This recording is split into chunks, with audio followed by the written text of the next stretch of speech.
Assalamualaikum warahmatullahi wabarakatuh.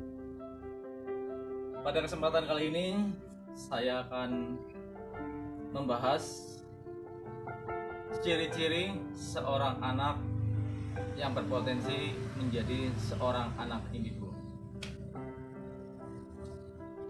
Sebelum saya menjelaskan hal tersebut, kita sebaiknya mengetahui dulu apa itu indigo. Indigo adalah suatu kelebihan hakiki yang diberikan oleh Allah Subhanahu wa Ta'ala pada orang-orang terpilih sejak dia lahir. Ingat, sejak dia lahir, ya. Bukan setelah dia besar terus dia ngelakoni, dia berpuasa, ritual dan sebagainya, terus punya suatu ilmu. Itu bukan dikatakan kategori orang indigo, ya. Itu namanya orang sakti. Kalau orang indigo, dia memiliki kelebihan tanpa dia harus mengikuti ritual ini atau mengikuti puasa itu biasa itu, ya. Tidak. Akan tapi seorang anak indigo adalah orang-orang yang benar-benar orang terpilih yang diberikan oleh Allah Subhanahu wa Ta'ala untuk memiliki suatu kelebihan yang dimilikinya sejak dia lahir. Untuk apa? Tentunya untuk bermanfaat pada orang banyak, untuk menolong dan sebagainya. Oke, itulah sekedar gambaran apa itu indigo. Sekarang kita melangkah ke ciri-ciri anak yang berpotensi menjadi seorang anak indigo. Apa itu? Yang pertama adalah satu, seorang anak indigo di waktu kecilnya, di waktu bayinya itu akan biasanya sering sakit-sakitan. Dalam arti sakit-sakitan itu adalah bukan berarti sakit parah atau apa, sebenarnya sakit-sakit yang mudah disembuhkan, sakit ringan lah, ya. Tapi sering sakit. Misalnya dalam 1 bulan ada 3 kali 4 kali sakit, ya, tapi sembuh kayak gitu. Dan itu berlangsung mulai 0 tahun sampai dengan usia 7 tahun. Yang kedua adalah seorang anak indigo itu biasanya memiliki kepekaan yang sangat tinggi. Makanya ketika kecil terkadang seorang anak indigo itu sering menangis tanpa sebab, ya. Bahkan sering kemasukan atau kerasukan, bahasa Jawanya itu sering kena sawan, ya. Dia salah sitik kita keluar pas maghrib dia kena sawan, kerasukan. Salah lewat jalan yang agak angker sedikit, dia nangis rewel dan katanya kerasukan dan kena sawan.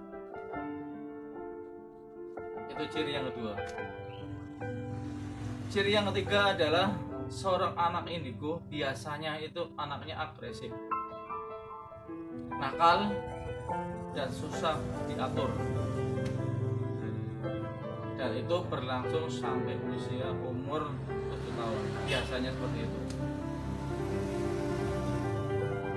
Tapi kita sebagai orang tua kalau melihat anaknya seperti itu, kita hanya sabar-sabari saja, ya. Jangan sampai kita melakukan hal yang di luar batas kewajaran, misalnya sampai memukul atau melakukan tindakan kekerasan terhadap seorang anak. Yang keempat adalah seorang anak indigo biasanya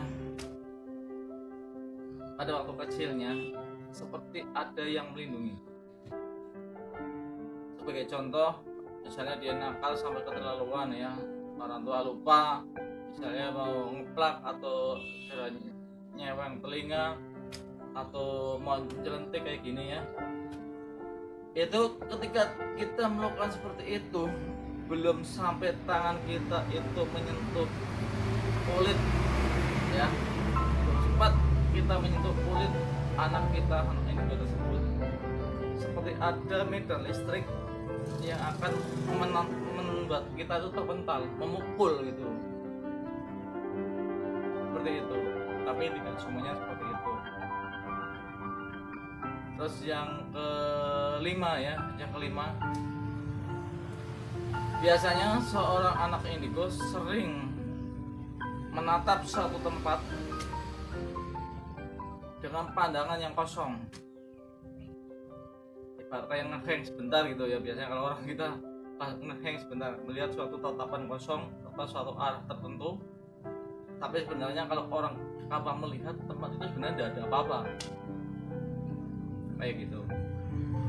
Bahkan sering melihat kayak penampakan aneh di tembok atau di mana, melihat kayak wayang ya, melihat wayang atau semar, bahkan mungkin bayang-bayang jari manusia yang di jendela, itu biasanya seperti itu.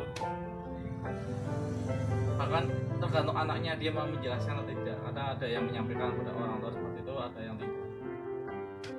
Itu yang kelima ya. Dan yang keenam adalah seorang anak indigo itu ciri-cirinya pada waktu kecil sering diberikan mimpi-mimpi yang aneh, dan mimpi itu terus berulang dengan mimpi yang sama, mirip-mirip seperti itu. Di antaranya adalah mimpi seperti berada di sebuah padang pasir yang luas, di sebuah padang rumput atau sebuah tanah yang sangat luas, di mana kita atau anak tersebut berada di tengah-tengah tersebut. Dan di tengah-tengah tersebut maka akan didatangi sebuah seperti kayak benang ya, benang yang rawut ya, dan anak tersebut berada di tengah-tengah benang itu, benang rawut itu.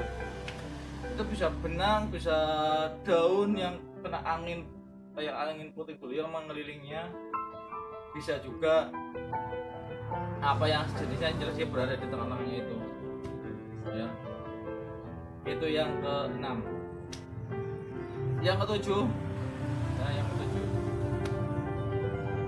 anak indigo biasanya di waktu kecil itu pernah mengalami hal kayak kesurupan, kerasukan, hingga dia tidak disadarkan diri hingga beberapa waktu, dan dikendalikan kayak orang kesurupan itu ya. Tapi tidak semuanya seperti itu. Itu yang ketujuh. Yang terakhir adalah seorang anak indigo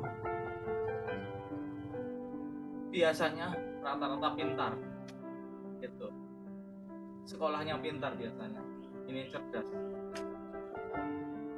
ya, kadang ya dalam arti sering dapat ranking walaupun mungkin 10 besar gitu ya. Rata-rata anak indigo adalah memiliki otak yang cerdas dan pintar.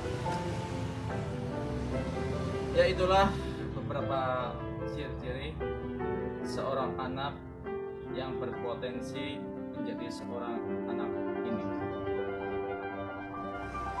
Ingat, ciri-ciri tersebut tidak semua anak indigo itu sama, tapi itu gambaran mayoritas hasil survei saya kepada anak-anak indigo, mayoritas mengalami hal-hal tersebut. Kita sebagai orang tua yang memiliki anak yang memiliki ciri-ciri tersebut wajib untuk bisa mengarahkan agar anak yang memiliki potensi indigo bisa diarahkan ke hal-hal yang positif, untuk mempergunakan kelebihan yang dia miliki untuk bisa bermanfaat untuk orang banyak. Kalau kita sebagai orang salah untuk mengarahkan, maka bisa bahaya, bisa menjadi bumerang bagi kita sebagai orang tua. Anak-anak akan tidak dapat terkendali, dan apalagi sampai kelebihannya itu sampai dikendalikan oleh setan ya, dalam arti oleh makhluk-makhluk gaib atau iblis ya. Jadi iklan berbahaya akan menjadi suatu hal yang bisa mengarahkan ke jurang penistaan buat anak ini. Tapi kelebihan tersebut, ciri-ciri tersebut hanya berlangsung anak mulai usia 0 tahun sampai 7 tahun. Dan ciri tersebut akan hilang dengan sendirinya ketika anak tersebut berusia 7 tahun. Dan ketika anak melangkah ke usia 7 tahun tersebut, dia akan cenderung bisa menjadi seorang yang normal kayak anak-anak pada umumnya, tergantung anak tersebut ya mau mengeksplorkan semua yang dia miliki kepada orang tuanya, kepada orang lain, atau juga yang dipendam dengan sendirinya. Dan tidak banyak orang yang memiliki tersebut bisa mengendalikan dengan dirinya sendiri. Ada juga yang tidak bisa mengendalikan, hanya pada waktu-waktu tertentu dia mengeluarkan tanpa dia sadari. Oke, buat semuanya, buat kita yang telah memiliki kelebihan atau sebagai seorang indigo yang diberikan oleh Subhanahu wa Ta'ala, jangan pernah sombong atas apa yang kita miliki ya. Jangan pernah sombong atas kita yang miliki, karena kelebihan itu hanya sebagian kecil ya, yang diberikan oleh Allah untuk kita. Manfaatkan kelebihan tersebut untuk menolong orang lain yang dalam kesusahan, untuk bermanfaat buat orang banyak. Jangan merasa hebat, merasa sombong, merasa bisa, merasa sakti dan sebagainya. Karena apa? Di atas langit masih ada langit. Oke? Akhir salam. Assalamualaikum warahmatullahi wabarakatuh.